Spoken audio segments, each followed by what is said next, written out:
¿Sabías que la población víctima del conflicto armado recibe acompañamiento y seguimiento con atención diferencial e integral con enfoque psicosocial en su IPS primaria? Esto con el fin de ayudarte a superar ese hecho victimizante causado por la violencia. La EPSI ANAS Guayú te invita a hacer uso de los servicios en salud que ofrece tu IPS primaria y recuerda que las citas son sin intermediaciones. Juntos gestionamos salud.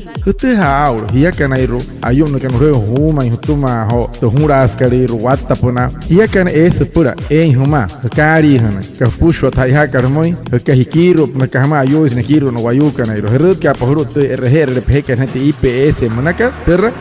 pura tan pushwa ka saiha karmoi pura no ri na ayuri hina hetra hanoi ki te IPS ka ana samoi hena hira hia herut ka pohru mo IPS ka pura ka tarente ti rher hena pura herut ka hena ro mo to pheka hana